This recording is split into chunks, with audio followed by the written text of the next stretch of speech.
In the town of Umuchi, people believed that the dead could speak to those who listened with their hearts. But not many believed it until they heard the story of Amanda, the girl who was dressed by her dead mother. Amanda was 18 years old, tall, dark-skinned, and beautiful like the evening sky. But her life was not easy. When she was just a baby, her mother, Azini, died from a strange illness. Her father remarried a woman called Madame Adaora, who brought her two daughters, Linda and Ngozi, into the house. Life with her stepmother was full of pain.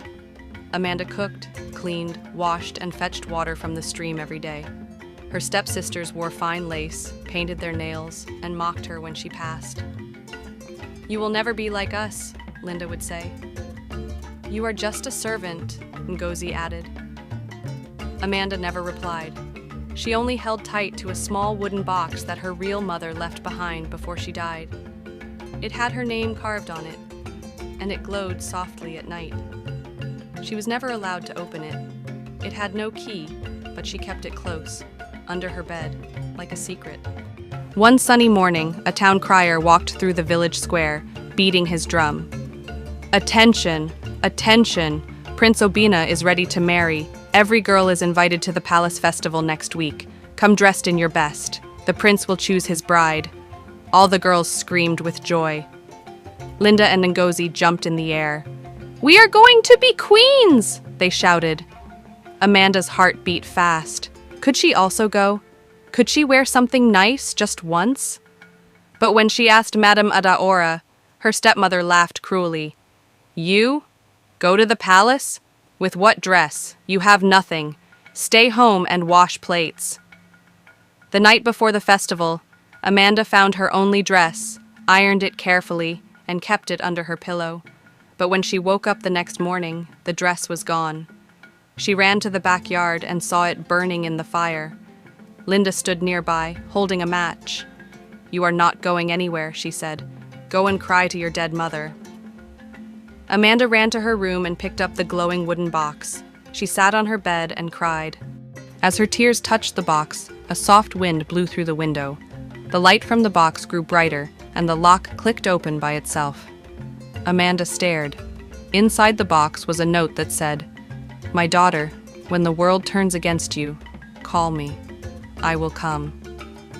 Your mother, Azini." Before Amanda could blink, the lamp in her room flickered. The wind danced around her, lifting her hair. A figure appeared in the mirror, a beautiful woman in white, smiling. "Mama?" Amanda whispered. "Yes, my sweet child," said the spirit softly. "I came to dress you." She floated out of the mirror and touched Amanda's face. The room filled with golden light. The spirit raised her hands, and threads of moonlight, palm leaves, and starlight wove themselves into a dress. Coral beads formed a necklace on Amanda's neck. Her hair was braided with magical flowers that glowed in the dark. "Mama!" Amanda cried. "I look like a queen!" "You are more than a queen," her mother said. "You are my daughter. Now go. Let the world see you." Amanda walked into the festival ground quietly. Music filled the air. Girls danced, wore expensive lace, gold earrings, and heavy makeup. But when Amanda entered, the crowd went silent. Her dress shimmered like water under the moon. Her eyes sparkled. Even the dancers stopped. The prince turned. His heart skipped. "Who is that girl?" he asked. Nobody knew. Madame Adora gasped. "It cannot be Amanda," she whispered. Linda's mouth dropped open. Ngozi dropped her fan. Prince Albino walked straight to Amanda and held her hand. "Dance with me," he said. They danced. People clapped. The chief priest of the land, who had eyes to see hidden things, looked at Amanda and said, "This one is chosen by the gods." But Linda was angry. She ran behind Amanda and tried to snatch one of her magical shoes. Amanda turned quickly, but it was too late. The shoe fell off and disappeared in a puff of smoke. The magic dress vanished. Amanda was suddenly in her old clothes again. Gasps filled the air. "She's just a servant girl," someone shouted. Prince Obina was confused. Amanda covered her face and ran into the crowd. The guards tried to follow, but she was too fast. She ran home, crying. The next day, the prince sent his men to find the girl who wore the magical shoe. He had only one clue, the shoe that reappeared at midnight, glowing on the palace floor. Every girl tried it on. It didn't fit. Madame Adaora brought Linda and Agozi. They lied and said they were the ones at the festival. But the shoe refused to enter their feet.